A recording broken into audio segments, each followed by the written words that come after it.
সেনাবাহিনী জুন মাসে উঠে যাবে ঘোষণা দিয়েছিল সরকার এবং সেনাপ্রধান ওয়াকারুজ্জামান, এবং তারপর থেকেই সন্দেহ ছিল যে সত্যিই কি সরকার সেনাবাহিনীকে উঠিয়ে দিতে পারবে, কিংবা সেনাপ্রধান ওয়াকারুজ্জামান কি সত্যিই সেনাবাহিনীকে ব্যারাকে ফিরিয়ে নিয়ে যেতে চান।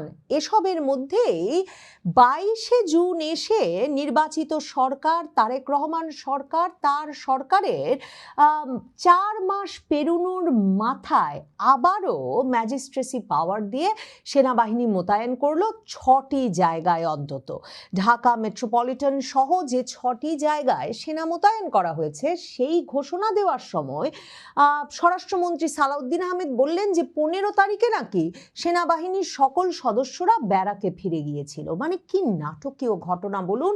মাত্র 15ই জুন ব্যারাকে নাকি ফিরে গিয়েছিল ওয়াকারুজ্জামানের সকল সেনা সদস্য, আর এরপর 22শে জুনে আর সইতে না পেরে তারেক রহমান সরকার আবারও ব্যারাক থেকে বের করে এনেছে ওয়াকারুজ্জামানের বাহিনীকে, বাংলাদেশের সেনাবাহিনীকে আইন শৃঙ্খলা রক্ষায়, এবং এবার সুনির্দিষ্টভাবে তাদেরকে মোতায়েন করা হয়েছে যে আওয়ামী লীগ, রাজনৈতিক কার্যক্রম নিষিদ্ধ আওয়ামী লীগ বাংলাদেশে অস্থিতিশীলতা তৈরি করতে পারে, নাশকতামূলক কর্মকাণ্ড ঘটাতে পারে, সে কারণে ম্যাজিস্ট্রেসি পাওয়ার দিয়ে সেনাবাহিনীকে নামানো হয়েছে।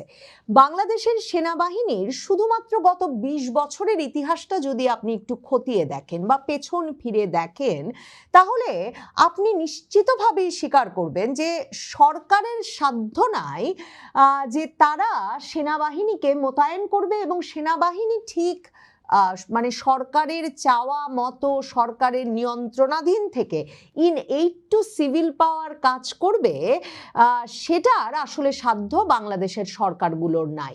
মানে এমনকি শেখ হাসিনা সরকার তার 15 বছরের বেশি সময়ের শাসনামল শেষে সর্বশেষে 2024-এর জুলাইয়ে প্রথমবারের মতো টু সিভিল পাওয়ার সেনাবাহিনীকে মোতায়েন করেছিল, এবং তখনও ওয়াকারুজ্জামানের বাহিনী সিদ্ধান্ত নিয়েছিল যে একেবারে দরবার বসিয়ে সেনাপ্রধান নিজে অফিসারদের সঙ্গে কথোপকথনে সিদ্ধান্তে পৌঁছেছিলেন যে কিছুতেই তারা সরকারের নির্দেশানুযায়ী রাস্তার আন্দোলন দমন করবেন না, তারা তাদের সিদ্ধান্ত অনুযায়ী চলবেন। পরে অবশ্যই এটা বেরিয়ে এসেছে যে জাতিসংঘের মানবাধিকার কমিশনের প্রধান, মানে জাতিসংঘ কি, মার্কিন যুক্তরাষ্ট্রের সকল নীতি এবং পরিকল্পনা বাস্তবায়নকারী যে বৈশ্বিক প্রতিষ্ঠান, সেই জাতিসংঘের মানবাধিকার কমিশনের প্রধান ভলকার টুর্ক তিনি নিজে সেনাবাহিনীকে বলেছিলেন যে সেনাবাহিনী যদি রাজপথে সক্রিয় থাকে সরকারের কথা অনুযায়ী, তাহলে তারা আর জাতিসংঘ শান্তিরক্ষী মিশনে যেতে পারবে না। এবং ভলকার টুর্ক সেটা নিজে বিবিসির একটি অনুষ্ঠানে সাক্ষাৎকারে গিয়ে খুবই কৃতিত্বের সঙ্গে ঘোষণা করে এসেছিলেন। মনে করে দেখেন 2007 সালে 1/11 সরকারের সময় কি ঘটলো, কখন মইনুল আহমেদরা বন্দুক নিয়ে বঙ্গভবনে গিয়ে উপস্থিত হয়ে বিএনপির প্রেসিডেন্ট রিয়াজউদ্দিন আহমেদকে বন্দুকের নলের মুখে জরুরি অবস্থা জারির ঘোষণা দিতে বাধ্য করলেন, এবং তারা একটা সেনা নিয়ন্ত্রিত তত্ত্বাবধায়ক সরকার প্রতিষ্ঠা করলেন। সে সময়ও মইনুল আহমেদদের যুক্তি ছিল যে জাতিসংঘের তরফে তাদের কাছে চিঠি লিখে বলা হয়েছে যে যদি রাজনৈতিক দলগুলো যে সহিংসতায় মেতে উঠেছে রাজপথে এবং কিছুতেই একমত হচ্ছে না তত্ত্বাবধায়ক সরকার বিষয়ে, এর সংঘাত থামাতে এখনই যদি সেনাবাহিনী গিয়ে দায়িত্ব না নেয়, তাহলে নাকি আর জাতিসংঘ শান্তিরক্ষী মিশনে কিছুতেই সুযোগ পাবে না বাংলাদেশের সেনাবাহিনী। তার মানে বাংলাদেশের সেনাবাহিনী কখন দায়িত্ব নিয়ে ফেলে আর কখন দায়িত্ব নিতে আর রাজি হয় না, এ দুটোই শেষ পর্যন্ত নির্ভর করে সেই জাতিসংঘ শান্তিরক্ষী মিশনে তারা কাজে যেতে পারবেন কি পারবেন না এর ওপর। এবং এই সুতোটা পুরোপুরি নিয়ন্ত্রণ করে মার্কিন যুক্তরাষ্ট্র। মার্কিন রাষ্ট্রদূত ব্রেন ক্রিস্টেনসেন, নতুন রাষ্ট্রদূত, তিনি যখন জানুয়ারি মাসে বাংলাদেশে এলেন, বাংলাদেশের সংবাদ মাধ্যমের সঙ্গে যে সাক্ষাৎটি করেছিলেন, সেখানে তিনি স্পষ্টত বলেছিলেন মার্কিন যুক্তরাষ্ট্র বাংলাদেশের সেনাবাহিনীকে বৈশ্বিক এই সব মিশনে প্রস্তুত রাখার জন্য প্রতি বছর $15 লক্ষ বেশি খরচ করে। কাজেই সেনাবাহিনীর দায়িত্ব রয়েছে মার্কিন যুক্তরাষ্ট্রের সঙ্গে সম্পর্কটাকে মজবুত রাখার। এই অবস্থায় দেখেন কোন দিন হঠাৎ করে এই সেনা মোতায়েনের ঘোষণা এলো। সে সময় প্রধানমন্ত্রী তারেক রহমান তিনি সফরে আছেন এবং তিনি তার প্রথম বিদেশ সফরে গেছেন এবং তিনি প্রথম বিদেশ সফর মালয়েশিয়া থেকে সেরে মূলত চীনের উদ্দেশ্যে রওনা হয়েছেন।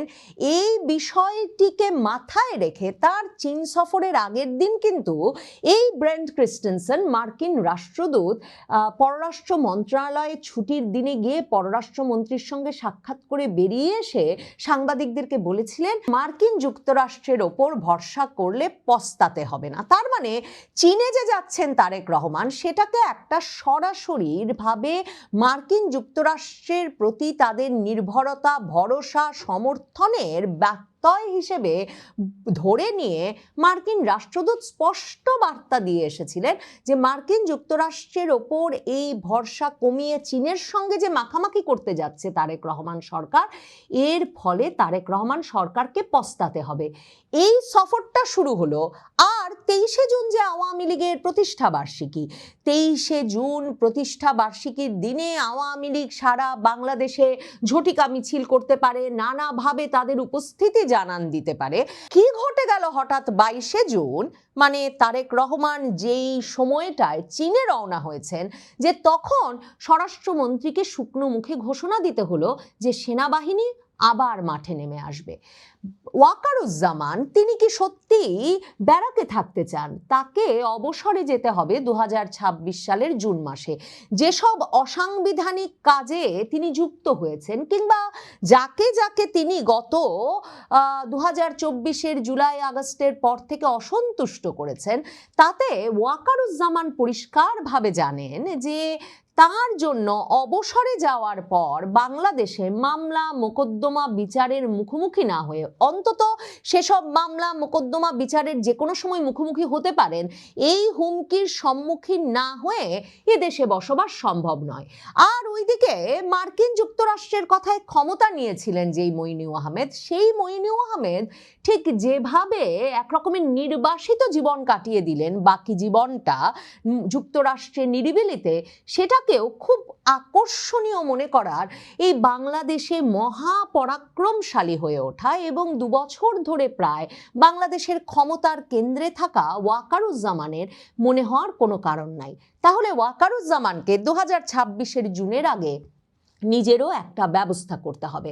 তাহলে ওয়াকারুজ্জামান কেন এখন ব্যারাকে সৈন্য ফিরিয়ে নিয়ে আবারও অন্তরালে চলে গিয়ে, মানে যেটা তার পক্ষে একরকমের অসম্ভব, তিনি একজন জাতীয় চরিত্র হয়ে উঠেছেন, তিনি সবকিছু নিয়ন্ত্রণ করছেন, তারপর তিনি কি করে 2026-এর জুনে নিরিবিলিতে অবসরে চলে যাওয়ার কথা ভাববেন? কারণ এমনকি সেনাবাহিনীর ভেতরে তিনি যাদের যাদের ট্রাইব্যুনালে পাঠিয়ে বিচার শুরু করেছেন, তাদের অনেক পক্ষ তার ওপর ক্ষুব্ধ এমন সব পক্ষ আছেন যারা কিনা বাংলাদেশে 2024-এর জুলাই আগস্টের পর একটা ইসলামী বিপ্লবের স্বপ্ন দেখেছিলেন এবং মনে করছেন যে এই ওয়াকারুজ্জামান সেই বিপ্লবটিকে অসমাপ্ত রাখার পেছনে সবচেয়ে গুরুত্বপূর্ণ ভূমিকা পালন করেছেন, যে কারণে বিএনপি তাকে বরাবর কৃতজ্ঞতা জানিয়ে আসছে এবং বলে যে তিনি নির্বাচনটা আইন শৃঙ্খলা পরিস্থিতি নিয়ন্ত্রণে রেখে সম্পন্ন করেছিলেন বলেই বাংলাদেশে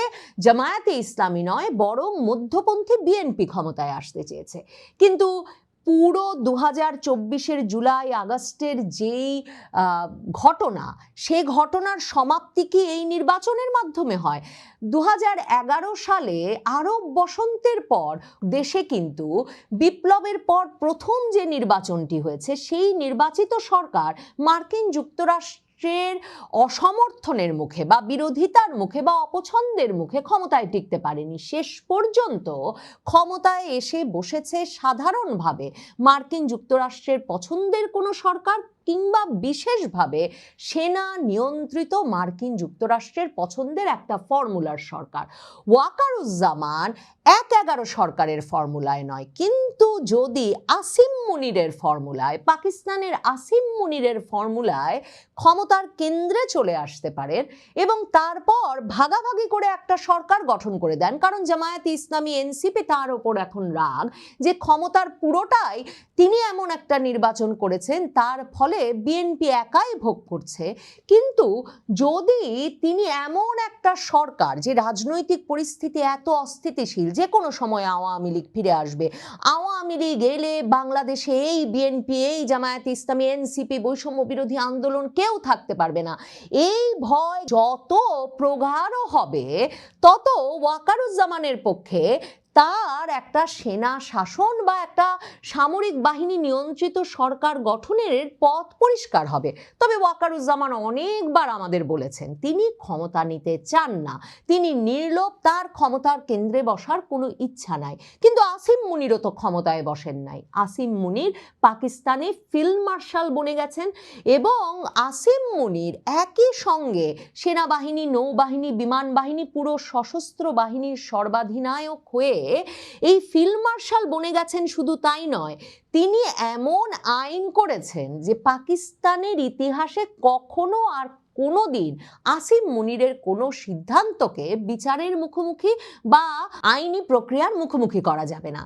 তার মানে ওয়াকারুজ্জামান যেটা চান, একটা নিশ্চিন্ত নিরাপদ জীবন। 2024-এর জুলাই আগস্টের পর থেকে তিনি দেশকে যে সার্ভিস দিয়ে যাচ্ছেন তার বিনিময়ে, কিংবা তিনি পশ্চিমা শক্তিগুলোকে, মার্কিন যুক্তরাষ্ট্রকে তাদের ফর্মুলা বাস্তবায়নে যেই সার্ভিস দিয়ে যাচ্ছেন, তার বিনিময়ে তিনি যে একটা নিরবচ্ছিন্ন এবং ক্ষমতাশালী ব্যক্তি হয়ে তার অবসর পরবর্তী সময়টাও কাটিয়ে যেতে চান, সেটা একমাত্র ওয়াকারুজ্জামানের পক্ষে সম্ভব যদি পাকিস্তান মডেলে তিনি একটা জাতীয় সরকারের মতো গঠন করে দেন। মানে জেলে আছেন ইমরান খান, কিন্তু বেনজির ভুট্টোর স্বামী আসিফ আলী জারদারি তিনি প্রেসিডেন্ট, নওয়াজ শরীফের ভাই শাহবাজ শরীফ তিনি হচ্ছেন প্রাইম মিনিস্টার। এমন করে একটা ভাগাভাগির সরকার তিনি যদি গঠন করে দিতে পারেন, কিন্তু তিনি হয়ে থাকেন সকল ক্ষমতার কেন্দ্র, তাহলেই হয়তো তিনিও প্রেসিডেন্ট ট্রাম্প যেমন প্রিয় ফিল্ড মার্শাল বলে আসিম মুনিরকে সম্বোধন করেন, হয়তো ওয়াকারুজ্জামানও মার্কিন যুক্তরাষ্ট্রের ততটাই ঘনিষ্ঠ হয়ে উঠতে পারবে। আর খুবই গুরুত্বপূর্ণ হচ্ছে, গোয়েন্দা তথ্যের ভিত্তিতে সেনা সদস্যদের নামানো হয়েছে। গোয়েন্দা তথ্যে ছিল যে আওয়ামী লীগ নাকি পুলিশ সদস্য এবং এনসিপি, বৈষম্য বিরোধী ছাত্র আন্দোলন সহ সকল রাজনৈতিক দলকেই বাধা পেলে হামলা করতে পারে। বাংলাদেশে গোয়েন্দা তথ্য প্রধানত কোন সূত্র থেকে আসে আর কাদের স্বার্থ রক্ষায় আসে সে বিষয়েও আমাদের দীর্ঘ অভিজ্ঞতা আছে। কাজেই পুলিশ বাহিনীকে একেবারে কোণঠাসা করে ফেলা গেল এই ঘটনায়। বোঝা গেল পুলিশ বাহিনীর ওপর সরকার যেমন ভরসা রাখতে পারছে না, পুলিশ নিজেই আতঙ্কে অস্থির যে কোনো রকম আন্দোলন দমন করতে গেলেই তাদের গায়ে হাত পড়বে।